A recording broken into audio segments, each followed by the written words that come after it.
the money and the messages are separate. With stablecoins, that's not true. In the long run, the stablecoins didn't survive in that form, but they led to the creation of new institutions. This week in China, they just passed a new regulation that all robots have to have identities now. Like literally, robots have to have their own passports. And this stuff's changing so quickly. So I think that's the game that the big boys are playing. Hello everyone, my name is Igor Tomic and today you're looking at a new episode of the Fintech Garden, and I'm pleased to introduce David Birch, who is the speaker and keynote speaker, educator, and a lot of things bringing from the industry. So hello David, how are you today? Thank you for inviting me, Igor. I really appreciate it. It's a pleasure, and for us it's always a good moment to catch you in Budapest, because right in our home studio in Budapest is really nice. It gives kind of different dynamic. Beautiful city. I'm loving it here. Topic is quite hot, and I think it's been like circulating for 2 years, despite the blockchain existed more than 10 years already. But we see the shift, and today the topic is stablecoins and how actually it's changing the market and overall understanding. So what do you think about the stablecoins as an instrument? Is it something that new, or what is your high-level view for this instrument? I mean, I think the first thing to say is it's not new. So if you look at what happened historically, we've been through this before. You know, in England, when we made the transition from a rural society through the Industrial Revolution to an industrial society, we had stablecoins. Because what happens is when you go from one kind of economy to a different kind of economy, you know, the new economy needs a new kind of money. And it takes time for that money to come into existence. So what you see is private actors stepping into the space. And that's exactly what happened in England. You had factories, you had shops, you had new ways of working, new supply chains, new kinds of business. Suddenly, if you owned a factory, for example, you needed money to pay wages for the workers. And historically, there wasn't enough of that money, the old money, in circulation. So the people who have the new technology, which in those days was manufacturing factories, began just to make their own money. And actually, these were called tokens. So the factories made their own tokens from copper usually, and these circulated as money. And it worked. You know, businesses grew, supply chains evolved, new kinds of businesses that we never had before came into existence, including in the financial sector, a point we'll come back to. Existence of the stable coins, albeit ones made out of copper, was instrumental in helping business to grow and develop. But of course, we don't use those now. So clearly something changed, and what changed is, in time, first of all, the state begins to use the same technology. Once it sees that the technology is tried and tested and proven and it works, then they use it. Secondly, the margins on the medium of exchange are difficult to maintain. You can't charge much more than $1 for $1. Once you have lots of competition in that space, the margins begin to shrink. It becomes harder and harder to make money out of that. And what happened before, of course, was eventually the state stepped in to, once you can't make any money out of it, private companies aren't interested, so the state stepped in to provide it. And there's also the issue of the seigniorage. You know, the state eventually started to think, well, hold on a second, why are these private companies making all of this money, issuing these tokens? We should have that. And there's a couple of other things, you know. When you had a proliferation of tokens, first, tokens tended to circulate locally and people understood the value of the tokens. Then once tokens were successful, it wasn't just manufacturers producing them. Suddenly you had retailers, all kinds of businesses would produce tokens, and it began to get a bit confusing for people because obviously the further you are away from the source, the harder it is to know whether they're really worth money, and Validation problem, basically. so on. So eventually, you know, we get to the Victorian age, and now the government is producing the money that everybody's using. So if that's any kind of guide, what that says is right now we have an explosion of stablecoins. Actually, that probably, although of course it's easier to establish the value of them in the modern age, local in a digital sense doesn't mean what it meant in a geographic sense. So the idea that you can have stablecoins that are accepted locally means something different now. But you can see in time, there's an argument which says do we really need 40 different kinds of dollars? Why don't we just have a digital dollar? And if there's going to be a digital dollar, why isn't it produced by the Federal Reserve? Why are private companies doing this? You can see that argument going. But more importantly, the lesson from history is that in the long run, the stablecoins didn't survive in that form, but they led to the creation of new institutions. Prior to this, there was no banking system as we recognize it today. But once you have factories and shops and supply chains, you need banks, and what we called in those days the country banks. And so you had banks, and the new institutions did stay behind. They were the change in the economy. And that suggests to me that while in the long run we might not need Dogecoin, there will be institutions created to manage and interface and control stablecoins, and those will be the long term. And this is why companies, you look at companies like Fireblocks and so on, and I think this is why they're interesting, because they're helping to shape those new institutions. And I'm always curious about the mechanics, because in previous times it was clear it's the industrial revolution, because new technology appears to the market, the efficiency, the ways how the things are produced different. What do you think is the trigger for the stable coins? Because is it evolution of the software, digital space? What is the trigger basically for that? The trigger is you want money that functions with the new technology. And I can see that argument completely. We want money that works on distributed ledgers. We want money that works for AIs and robots. We want money that can be sort of universally accepted. We want, these things all suggest that stablecoins are a form of electronic cash for the new online era. So I can see the argument for that. In practice, what you see is, I think you see two or three things going on at the moment, which I think are worth paying attention to. So first of all, on the demand side, if you look at what stablecoins are actually used for, not much of it is payments at the moment. A lot of it is still cryptocurrency speculation and wash trading and various other forms of. But the use of stablecoins for what you might think of as real world applications is growing, and their use in payments will follow at some point. So there is a demand there. The demand is for dollars. Yeah.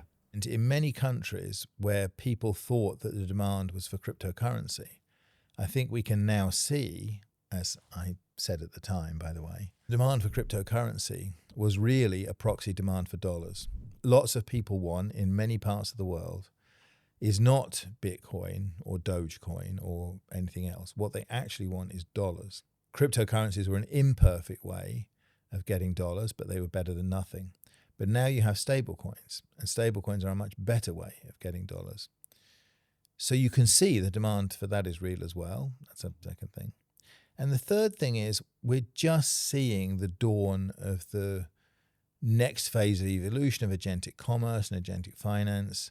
And I think stablecoins have a role to play in that. There are people who know much more about this than me who say, Mike Novogratz is an example, who say actually the main users of stablecoins are going to be AIs, rather than people. And that to me opens up some really interesting new horizons. It's not all about DeFi and the new territories. Stablecoins, I think, have a role to play in, for example, the resilience of payment systems. We're all worried about payment systems being subverted, brought down by cyber attacks or tidal waves or the electricity failing, as you saw in Spain. So the idea that we should have more diverse infrastructure as a way of bringing more resilience to society, I think that's also true. And I think stablecoins have a role to play in that as well. Now, whether the end customers ever see that, that's less clear to me. Because as a customer, I'm not sure you care very much about these things. And if you go and pay, you go to the supermarket, it asks you for, 27 euros and 50 cents, you press a button. You don't really care how that money gets from your account to their account, whether it's conventional cards or instant payments or stable coins. I don't think you care. You just see the money has gone from your account. End of story. Most of users are looking for the convenience. What I think, and it's good to see your point here, it feels like previously with the digital currencies, even though you have the card from the network or you have a bank account, still everything is sliced, because if you are from Hungary, then you have the local currency and then you cannot pay with the dollars. The specific process of conversion is happening. But I feel stablecoin enables you to unify customers, because you don't care anyway about the local currency. You are taking USDT or any other digital form or of universal currency, and it kind of feels like slicing, not by the conversion and like hidden mechanism, but you're unifying a lot of people globally, which was an issue before. Does it feel like potential added value that is bringing stablecoin, like compared to digital forms of currencies? I'm not sure about that in practice, because I think, you as a customer, you will walk into a shop in London, but on your phone it will display in forints if you're Hungarian, and you press the button to pay, and there's an AI to take care of where's the best place to exchange the money, what's the best rates, should I, sell this currency or buy that. Like, I don't think you want to do that, and you wouldn't be better at an AI than doing it anyway. So no, I see a lot of that stuff being abstracted away. And I think the evolution of what we already see in the AI space makes that's not such a crazy prediction. Every one of us will have AI in our phone that does this kind of thing. Because the pace is just astonishing. Like 3 years, and everyone is suddenly using Claude, ChatGPT. They know what tokens are in LLM. So that's definitely the case. It's really hard to predict where we're going to be in like 3-5 years with those technologies. Yeah, especially because of the relationship with AI and the speed that AI is developing. I mean, I don't know if you've tried, do you have an OpenClaw server? I mean, no, and of course I have too. I mean, it took me a week to get it working properly, but I thought I should have one if I wanted to sort of talk about this. But if you look at the range of skills that you can already plug in to OpenClaw, which is improving every week, it's already amazing. And a lot of these things, payments in particular, just actually not that interesting to people. I mean, we're interested in payments and we want to know how things work, but normal people don't. They just want to tap and pay and go. And it's up to us to make that work safely and securely, behind the scenes. That's pretty interesting to hear that you have an OpenClaw, because and I'm thinking that it's kind of nerdy stuff, because you install them locally, you have a lot of dependency, you have to overcome a lot of things, but it's pretty fascinating to find out that you're into that. I would like to touch on another topic, because so far blockchain and especially stablecoin compared like to digital currencies, it feels a little bit of the gray area. Why do you think still there is some maybe educational or, I don't know, perceiving? There's a couple of areas where it needs to mature. So one, obviously we need common regulatory environment, and it's taking time for those to come together and synchronize. And what the US is doing is not the same as what the UK is doing, which is not the same as the EU is doing. And, that's true. It takes time for these things to, the US has gone for a very aggressive legislative infrastructure, and it kind of makes sense in their environment because most people want dollars. So it makes sense to try to get stable coins issued. Maybe they don't think so much about the consumer protection side of things and so on. But you can see it makes sense from their point of view. I mean, perhaps in Europe, they're probably maybe overly sensitive to consumer protection. I don't know, but it's a bit different. I think a bigger problem actually is just the usability of it. Because I stress, if you're a normal person, and by the way, there was a fantastic article by my good friend Jeremy Light about this on Substack just yesterday, talking about the fact, if you want to send some dollars from you to somebody else, there's 10 different chains offering USDT, and it's like, which chain are you supposed to use and how are you supposed to use it? And what exactly is the UX that works best for this kind of environment? We're a long way from that. And so actually, I think that's a bigger barrier to the uptake. It's just not easy to use. And it's not easy to understand. If I owed you, $50 and we decided to do it by stablecoin, I would have to find out which chain you're using, that sort of stuff. But that's evolution. That's a barrier to usability. But that's evolution. For me, it feels like the early days of internet, because www wasn't the standard. And then you have different Gopher, www, then emails, and it's not clear. So it's kind of fragmented. I can still remember my CompuServe login, which was 10014,3342. So no, I can remember a time before of that. But I'm sure in time it will come along. Although again, I stress, I think I think I'm changing my thinking about this a little bit because you see how quickly AI is advancing. So when I begin to think, well, actually, will I have to understand those things, or will I just say to my AI assistant, can you send $50 to Igor? I owe him for, this meal or something. And my AI will work out, which chain we're going to use and how we're going to pay the gas fees. And this. I was saying to somebody the other day, my views, I think, on interoperability are changing because actually AIs take care of some of that. You don't need quite the same interoperability that we used to need to get things off the ground because you have the AIs in the way. I saw a very good demo of an AI that was querying open banking. Oh, yeah. Instead of having to make standardized open banking interfaces, the AI was itself probing and learning, okay, there's this API that does this, there's that API that does that. And it didn't take it that long before it could talk to all the banks. Yeah, I think maybe interoperability doesn't mean quite what it used to mean. That's a change in interface because I clearly remember the time before mobile interface and mobile devices jumped in. Everyone was estimating the success of iPhone by the experience of the desktop.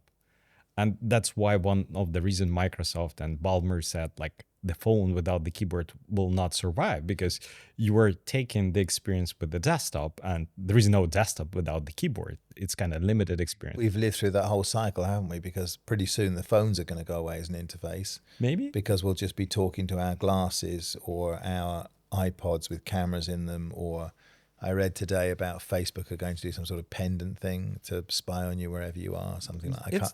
Don't remember what it was for. It's circulating for a time, like Humane, ex-Apple guys, they started the Humane startup, like with the device that you can talk. They failed, but I think that's just uneventable. Like we see the pattern that the device is getting smaller and much smarter. So you have to talk, you explain, and it knows the context well. Coming back maybe to the gray area. So is it fair to say that the gray area feels because the infrastructure for the stablecoins and blockchain kind of made for nerds? It's not typical something that has been designed for the customers, but what we get in not a correct way that we don't need to understand the complexity. In 5-10 years, no one will. That's a fair thing to say, yeah. No one will take care what is the Ethereum address and what smart contract you need to settle. You basically will say, okay, I want to send money. Correct, but also, as the technology is proven, now TradFi, if you like, now you can see that the technology works. I mean, obviously there's discussions about how exactly it's going to work because do you want a level 1 or a level 2? And, should you use a public one or a private one? And you see what's going on with people like Tempo building their own blockchains in this space. So that is kind of, moving along. But what it means is the people who do know how to, you have Visa and MasterCard making big investments into this kind of space. So you have people who do know how to make schemes work and interface with customers and keep merchants, like they're coming into that space now. So I think that's taking care of itself. The unknown, I think this is the area why it's intellectually interesting.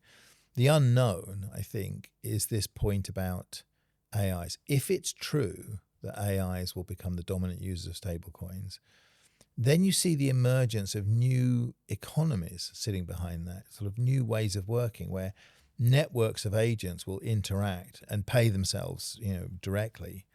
And that will undoubtedly have some unexpected consequences. It's very intellectually interesting to think about how that might work. A kind of, a reputation-based economy of bots. You have ungameable cryptographically enforced reputation. You have some form of digital identity operating in that space. I saw that just this week in China, they just passed a new regulation that all robots have to have identities now. Like literally robots have to have their own passports. And this stuff's changing so quickly. But it's fun to speculate, right? We're living in great times. Like if you take into the historical, 30 years, the things change really dramatically. And coming back to the stablecoin as infrastructure, because you definitely explained the AI angle. And does it mean that banks, they will evolve more infrastructure? Because if I can take a look from my humble experience, still there are banks, because you cannot actually build anything connected to the crypto because you need the in-out inputs. There is going to be change in that space because there's a very fundamental difference in the way that the new stablecoin infrastructure works. And the difference is this: in existing systems, Swift, as an example, Swift is a messaging network. It doesn't send money anywhere. It sends messages around. The money flows between bank accounts. And so you have this separation. You have the messaging, but then you need clearing and settlement to make everything happen. And basically you have to do the heavy lifting yourself. So basically the Swift is giving you, okay, we can prove that you've sent the message, but all the work, legwork, is done by the bank which is sending the money, by having the contract with the correspondent banks, with the settlement. It kind of, they take in the cream and then you do the legwork. The money and the messages are separate. With stablecoins, that's not true. So if I send you the $50 I owe you, if I send you the $50 in stablecoins, all of the data can go with that. There is no clearing and settlement that sits behind it. So the reason why the big TradFi thinkers, the reason why the BlackRocks of the world and so on are interested in stablecoins, I think is not particularly because stablecoins are a way of paying for things, but because stablecoins are the pathfinder for digital assets.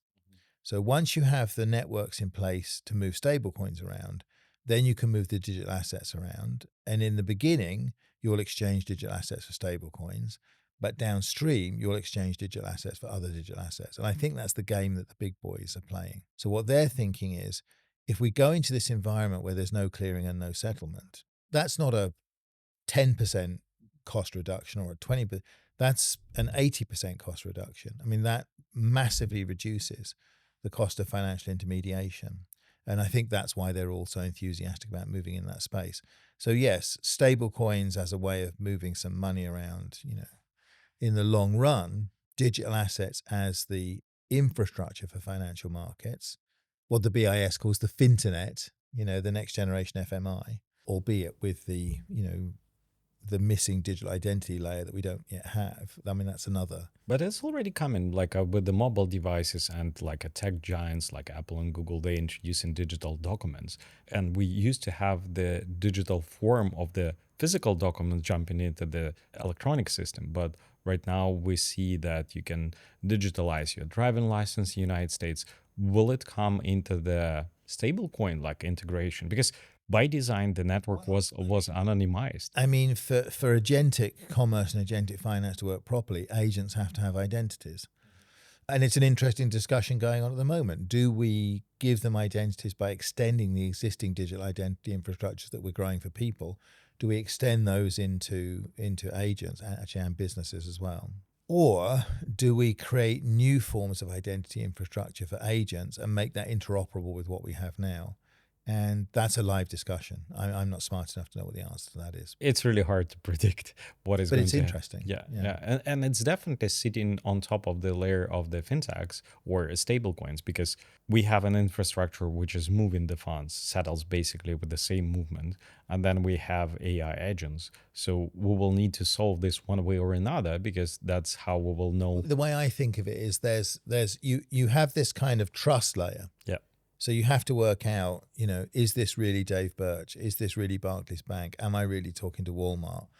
Am I allowed to spend this much money on these things at Walmart? There's this kind of trust layer that needs to be resolved using a lot of, people are building the protocols in that space now. So they're beginning to coalesce, it's not fixed. And then you've got the actual execution. So at some point you go from saying, okay, everything is correct, and now I'm going to press the button and send the money. And I think at that point, right now, we lack some guardrails. So there's a bit of a break between the sort of making the decision and making the decision layer and the execution layer. I think, we need something a little bit more between those. But it's coming. Evolutionary. Yeah. What do you think about the educational gap? Because if I take a look personally on the history of the blockchain and stablecoins, usually banks really they see what the things are happening, but jump in only if it's proven by the market. Is it still the thing that banks have to be educated and they still hard to keep up with those changes? I think, people are hard on, and I am too, because you want to see more innovation. But you installed OpenClaw. Banks are regulated institutions. They have responsibilities. It's just, you have to make it, for example, for me, I set up my OpenClaw server. If my OpenClaw server screws up now and then and sends back garbage to me. Like, I don't really care. But if you're a bank, you can't have an AI that's sending out garbage to customers. You're a regulated institution. There are rules. So naturally, they have to be cautious about these kind of things. Blockchain, I think, was a very specific issue because for most banks, blockchain didn't solve any problem that they had.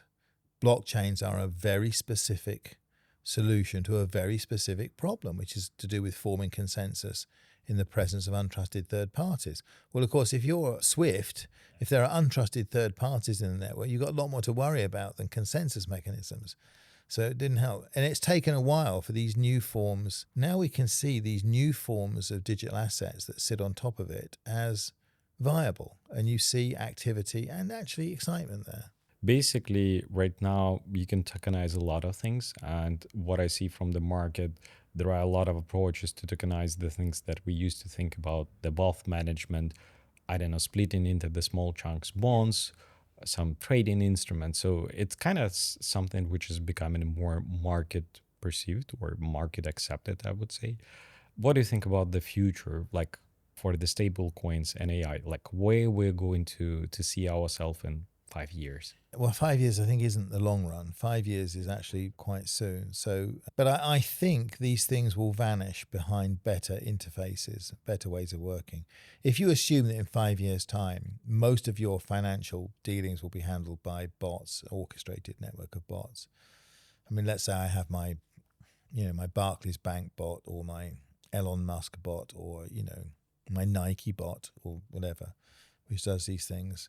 I'm not sure I will ever interact anymore with the underlying financial services. And there are some financial services, I mean, the example I always joke about is car insurance, where I never want to talk to them again. I never want to talk to an insurance company ever again. I mean, and as soon as a bot will do that for me, just a function, I will handle that over. In 5 years, we will probably get to that because the speed of change. If you look a little bit longer term, I think what you see is stable coins going away, and you see digital assets of all forms replacing them. And the argument for that, and it's, people who know far more about this sort of thing, have made this argument before me, is if you can continuously trade digital assets in global liquid markets 24/7, then any deal we make between each other to exchange value can be determined as a set of these digital assets. What do you have? What do I want? What can we get in the market? In which case, you would never come out of those digital assets into fiat currency to do transactions. Mm-hmm. You would keep your money in these assets that are earning, in theory at least, growing and developing. You would never bother to use money as we understand it now because you just exchange these baskets of digital assets. And that sounds very crazy and very revolutionary. But when you think about it, actually, I don't think it is. I don't think it is that crazy. I think it's not that hard to imagine, So basically money are disappearing and we are more we trade assets. And that sounds crazy if it's me talking to you, because if I owe you the $50 for dinner, you don't want me to find, well, I've got half of an Apple share. Exactly. And I've got a plane ticket to New York, and I've got some gold in the Dubai depository. That sounds crazy for you and I to negotiate like that. But for bots, it's nothing. I'm not thinking it's crazy. It's because for people, the hardest thing is to kind of perceive a new way to do the things. The world is changing not because the technology is evolving, but because we're changing the way how we think and what is then possible with the technology. So I can understand if you are trading because you have some value. You have a company, you have investments, and that's what actually is making the currencies, the money that you operate with. So why do you have this layer? It's like a entropy, like remove unnecessary things. It sounds crazy, but it really isn't. Not so crazy for me, at least, because as an engineer, the first thing when you're designing the system, you're thinking like, how to remove this object or type of information? Do I really use the source of truth or something derived from the source of truth? And in this example, and I think it's really important for our listeners to understand, we don't need money per se because we're using money because that's derivation or the form of our labor, investments, and so on. So can we operate with the primary objects rather than with the money? And that's it. Yeah, exchange the primary objects. That's a good way of thinking about it. Yeah, thank you. And since we're approaching the end of the podcast, maybe you would like something to answer to our listeners and viewers that I didn't ask you today. Well, I mean, I think there's a couple of fun things going on in stablecoins at the moment. So one is, if you look at what entrepreneurs are building in the AI and bot space, they're all using stablecoins. They're not building. So what happens is the innovation, the invention, the new possibilities are drawn into that space. If you're a kid at college building some cool new service that uses bots, you're not going to give that bot a bank account, or you don't want credit cards, and you just want stable coins. So I think one factor that maybe we haven't quite understood yet is that stable coins are becoming a platform for real innovation in financial services, not just in the simple DeFi sense, but in a much deeper sense. And so something unexpected is going to come out of that, I think. So that would be one point to make. The second point to make is the relationship between stablecoins as examples of fungible tokens and NFTs. We all got a bit sick of NFTs because we had those chimpanzees with sunglasses on and everybody lost money and the whole thing's stupid. But actually, NFTs have real utility. There are whole classes of application. I was just talking to somebody yesterday.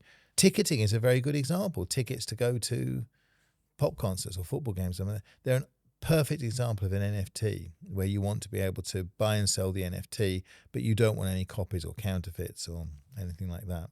And of course, the ability to trade the fungible tokens, the money tokens, for the non-fungible tokens, the NFTs, that seems to me to be the basis of new economic activity as well. So I think also stablecoins are making me think about NFTs again at the same time. So, I mean, who knows? Who knows how that will develop? That's a really deep thought, because if I can try to kind of put in my own words, it feels like we used to have government-controlled television or papers.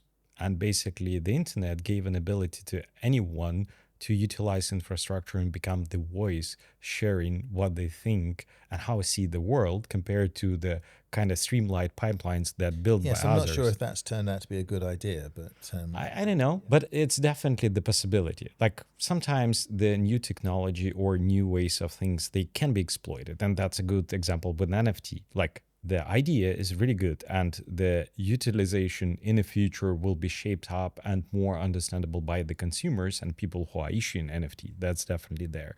But what I see personally is that the world has changed, because instead of like having one voice from paper or television, you can choose what you like, and you can choose the speed, the quality, the tempo of this communication. And that's how we more connected through the world rather than disconnected, because having the local news, I don't know, in your home country and then in the United States, different things. So I think that's a good example of stable coins and fiat infrastructure, because fiat infrastructure feels like the previous way of doing the things, and no one wants to build another paper or television channel because it's obsolete. Everyone is trying to jump into the market where everyone is accessible, and it feels like a stable coin. I think you're right. Thanks. It's really great discussion. Thank you, David, for coming today. I'm really pleased with the outcomes and all the takeaways that our listeners... Always ask me interesting questions, Igor. It's always a pleasure to talk to you. That's really good, because like educating people is the key. And that's the reason why we're doing our podcast. So thank you, everyone, for joining us today. Please take a look on other episodes, subscribe, comment. I think if you have really interesting questions to David, we will definitely possible, or maybe we will do another podcast with David. I'm sure we'll do another one sometime. Thank you so much. Have a great day.